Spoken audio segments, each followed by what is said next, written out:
on the 26th of April, 1986, at 1:23 in the morning, the Soviet Union accidentally built the world's most expensive mistake, and then spent the next several days pretending it had not. This is the story of Chernobyl, not the HBO miniseries, not the drone footage, but the real catastrophe that unfolded in the dark, and the empire that chose denial over truth. The Vladimir Ilyich Lenin nuclear power plant stood near the town of Pripyat in northern Ukraine, built through the 1970s as a showcase of Soviet engineering. It was meant to be the future, clean, powerful, modern. 4 reactors humming along, a fifth and sixth under construction. Pripyat was a model city, planned from scratch, filled with young workers and their families, equipped with schools, shops, and an enormous sense of optimism. The reactor at the heart of the disaster was the RBMK, a Soviet-designed graphite-moderated reactor. On paper, it was impressive. It could be refueled while running and built cheaply at scale, but it had a fatal flaw called a positive void coefficient. Under certain conditions, if the reactor began losing cooling water, it could actually speed up rather than slow down. More heat, more steam, more reaction, a feedback loop heading in exactly the wrong direction. There was also the matter of the control rods. These are the brakes of a nuclear reactor inserted to slow the reaction down. But the RBMK's control rods had graphite tips. Graphite briefly accelerates the nuclear reaction before the control rod proper begins to absorb it. This meant that in the first seconds after an emergency shutdown, when you most urgently needed the reactor to slow down, it would instead briefly speed up. This effect was known, it had been documented, but the operators had not been briefed on its implications. Every nuclear plant has a night shift, and the hours between midnight and dawn are when humans are at their least sharp. The crew on duty at reactor number 4 was not incompetent. They were qualified and trained, but they were tired, working under pressure from management to complete a safety test that had already been delayed multiple times. The test was supposed to begin during the day shift, but had been delayed by the Kiev electricity grid by the time permission came through. It was nearly midnight. A new shift had just come on duty, inheriting an experiment they had not prepared for. Above the shift crew was Anatoly Dyatlov, the deputy chief engineer. He was demanding, confident to the point of combativeness, and had a way of dismissing concern that made concern feel like weakness. The operators were doing what people inside authoritarian institutions so often do, trying to satisfy the person above them while also doing their jobs correctly, and discovering that those two things were pulling in different directions.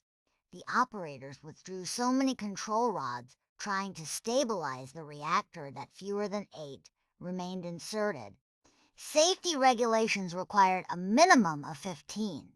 The test procedure began at 1:23 in the morning. The explosion followed in approximately 40 seconds. The reactor's power surged to roughly 100 times its normal output in under a second. The fuel channels ruptured. The cooling water flashed to steam. The massive concrete lid of the reactor, weighing over 1,000 tons, was blown off like a manhole cover. The graphite core was exposed to air and ignited. A pillar of fire and radioactive material rose into the night sky. Chernobyl reactor number 4 was open to the world, and the world did not yet know it. The firefighters who arrived within minutes had not been told what they were fighting.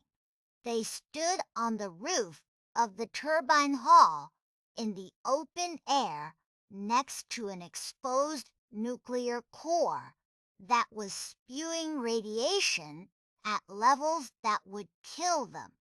They reported the air tasting like metal, a metallic taste that is one of the early signs of acute radiation exposure. They hosed water onto burning debris.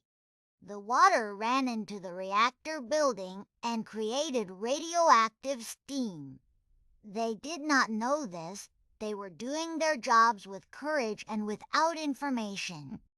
And it was killing them.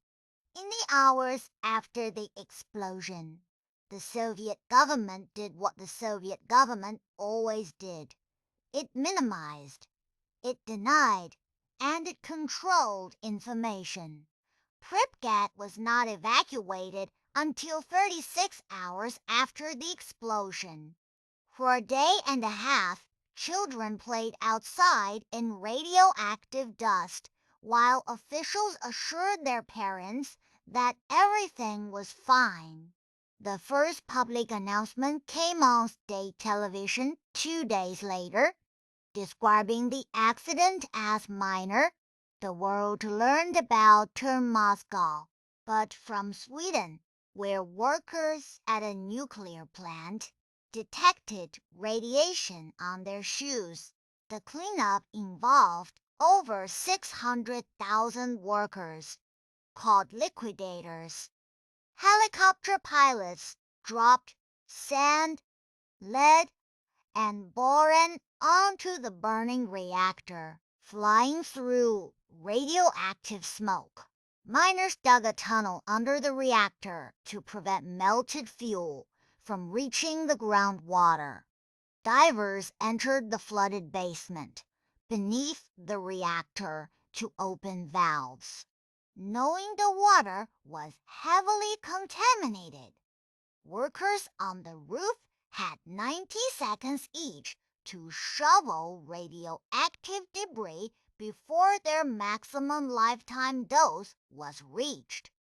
They called it the biorobot approach. The human body was cheaper than machines that could do the same job. 7 months after the explosion, a concrete structure called the sarcophagus was built around the ruined reactor.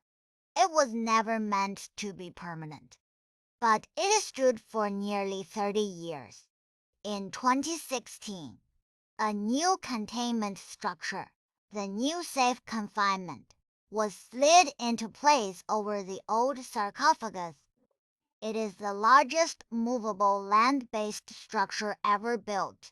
The total cost of the Chernobyl disaster has been estimated at hundreds of billions of dollars, making it the most expensive accident in history. But the true cost cannot be measured in currency. The radioactive plume from Chernobyl drifted across Scandinavia, Central Europe, the Balkans, and eventually across most of the Northern Hemisphere. Parts of Britain had restrictions on sheep movement until 2012, 26 years after the accident. The official death toll remains contested. The Soviet Union initially reported 31 deaths. The World Health Organization estimates 4,000 eventual cancer deaths. Other studies suggest the number could be far higher. The exclusion zone around Chernobyl, 1,000 square miles, remains largely uninhabitable to this day. Perhaps the most devastating legacy of Chernobyl is not the radiation, but the lie. The Soviet system's instinct to conceal, to minimize, to prioritize the appearance of competence over the reality of danger turned a catastrophic accident into a preventable tragedy. The explosion was a failure of engineering, but the suffering that followed was compounded by a failure of truth. Chernobyl did not just expose a reactor, it exposed a system that had made dishonesty an institution, and in the end, the radiation did what the truth could not. It could not be lied to. It could not be managed. It could not be managed. It could not be talked down. It simply was.